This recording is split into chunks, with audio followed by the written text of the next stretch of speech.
Veterans are who we are, what we talk about, who we fight for. This podcast sheds light on real issues facing our veterans. It informs the uninformed. It celebrates their triumphs and provides hope to those fighting a silent battle. This is Upholding Valor. Welcome, everyone. I'm Jill Atwood, Director of Communications for the VA Rocky Mountain region and your host for Upholding Valor. Our conversation today is a must-have in light of our current climate and the events surrounding equality and race. We recognize diversity and embrace it here at VA. I want to say that right off the top. We see no race, gender, age, or sexual orientation. We serve all who have served and welcome diverse backgrounds and experiences. I am joined by those that ensure we foster that all-inclusive environment at VA, and today we talk specifically about VA Salt Lake City. There is a very robust diversity program here, I'm proud to say. Please welcome Tony Pegues.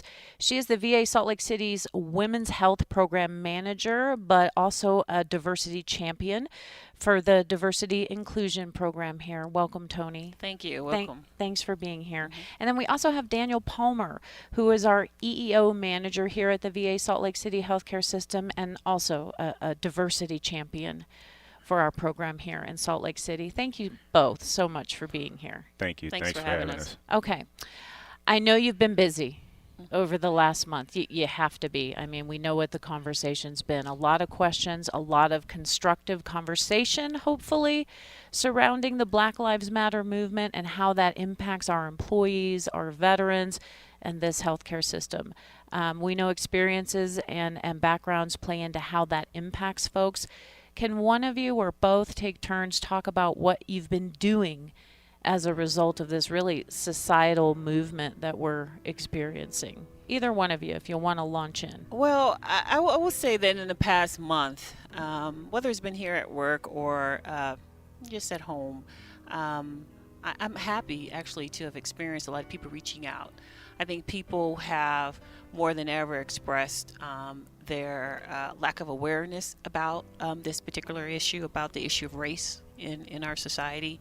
Also have actually acknowledged being uncomfortable or just how can they be better at understanding and gaining information to participate in a more constructive dialogue and constructive ways of being, to foster understanding in this area.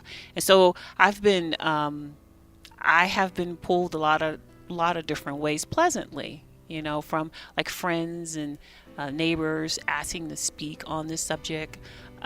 Certainly here at our facility, being engaged in panel discussions and other side discussions. So it's been wonderful to see people work through some their level of discomfort, around this matter. Sure.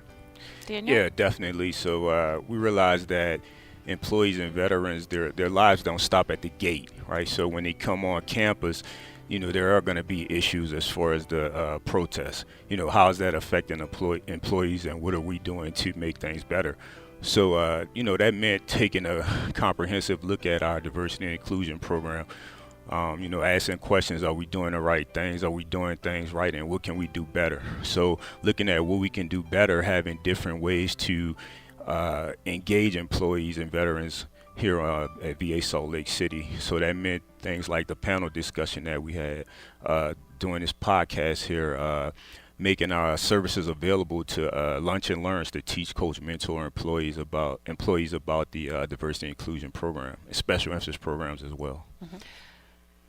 Can you give me an example of someone, say it be a service chief, just an employee who has come to you and needed some assistance within the workplace surrounding this, something that's made them uncomfortable, or maybe they're wondering how that they need to say something to their employees to talk about this? I know that the medical center director felt the need to say something. I didn't know if that was trickling down to the rest of the services. I know after our during and after our panel discussion last week, we received some wonderful questions, and thoughts and comments from staff here. I've had staff reach out to say, hey, I've had insensitive comments. I felt there were insensitive comments from staff and veterans. I've had one comment from a disabled Native American staff here who reached out and said, hey, I couldn't get involved. I want to do something. I don't know what in particular I can do, but I do want to be involved in the committee. And just individuals reaching out to say there is a change. I mean, I actually had a staff reach out to me and say a change is needed. And they're trying to figure out, okay, where do I go with this thought? I'm feeling something. What do I do with this? And how can you help me, to do some diversity work here, not only on myself but for our facility. So and what do they do? What do you tell them?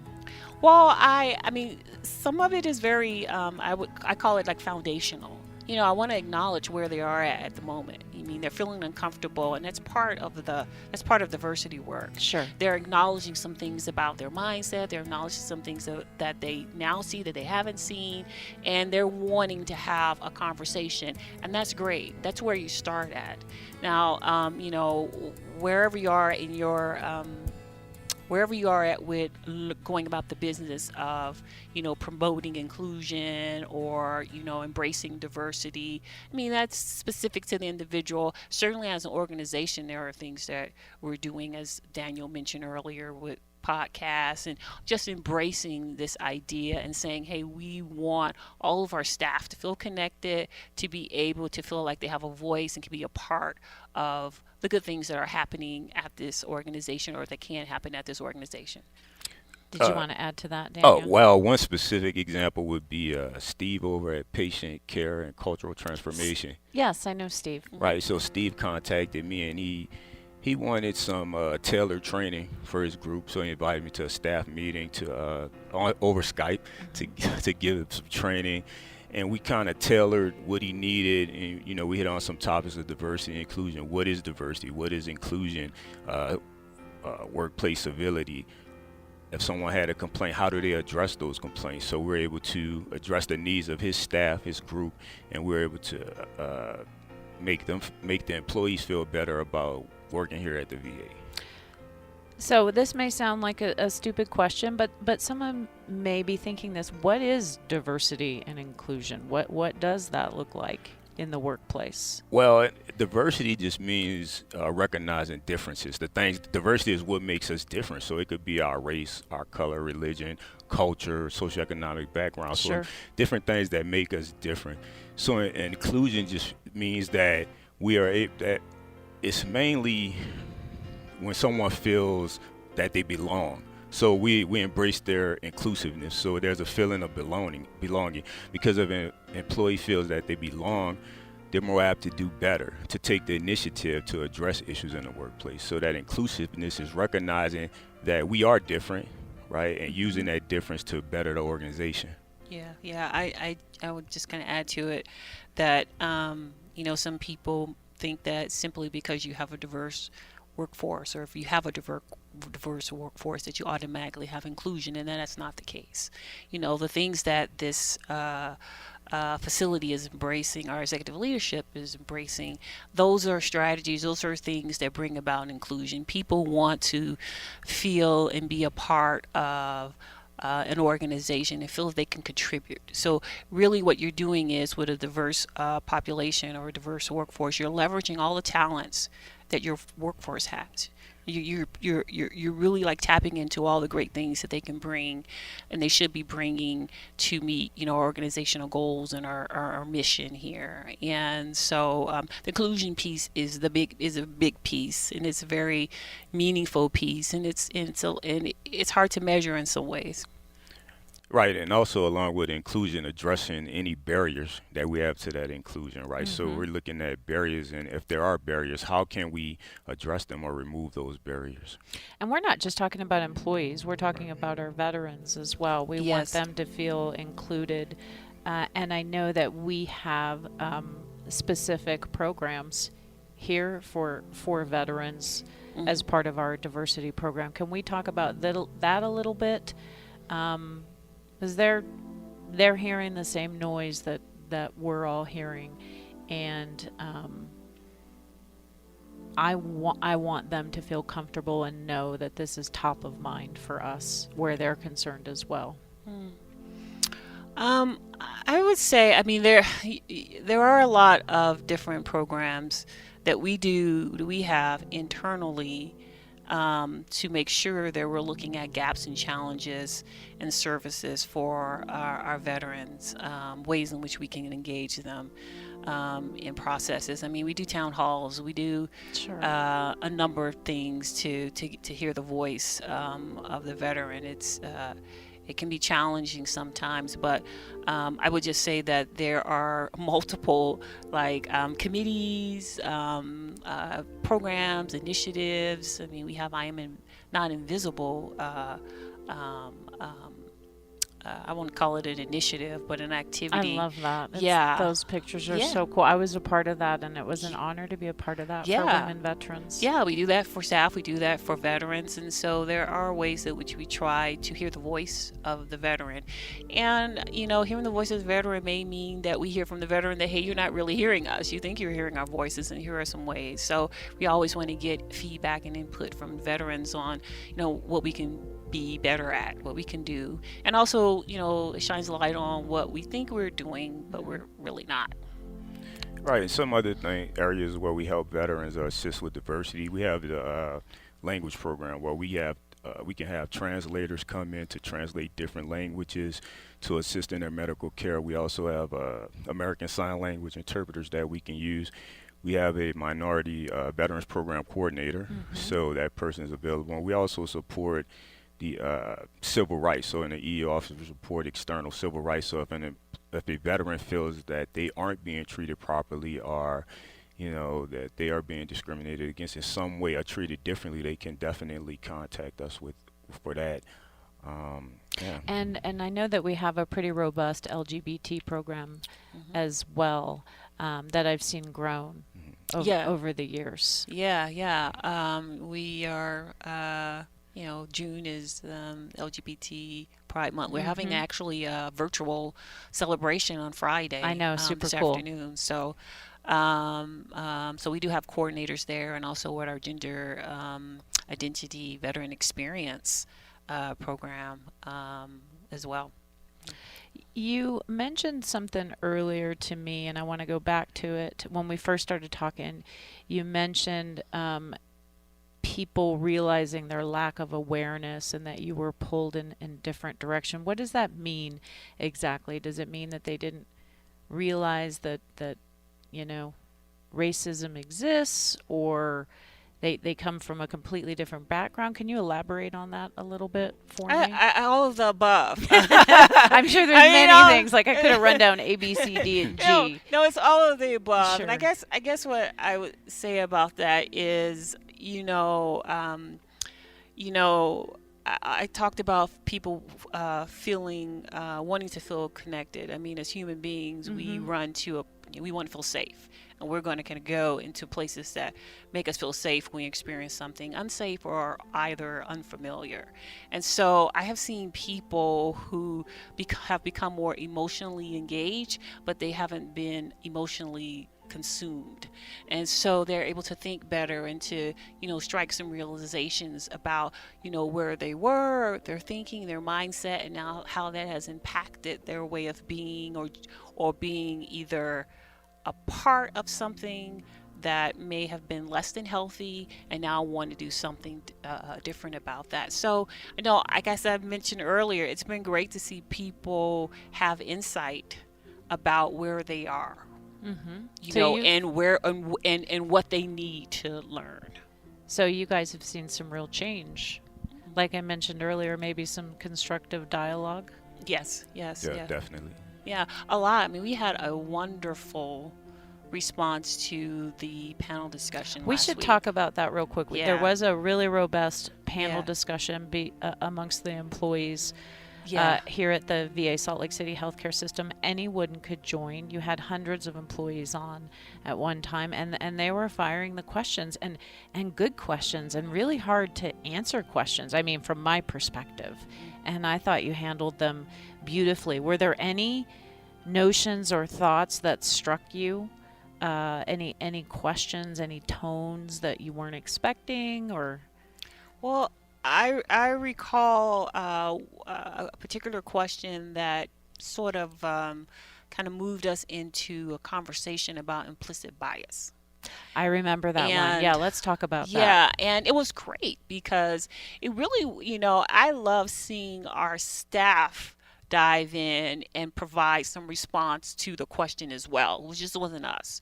They could recognize something. They alluded to, hey, there's probably some component of that question that demonstrates implicit bias. It was great. So so there was that, definitely, illustrated.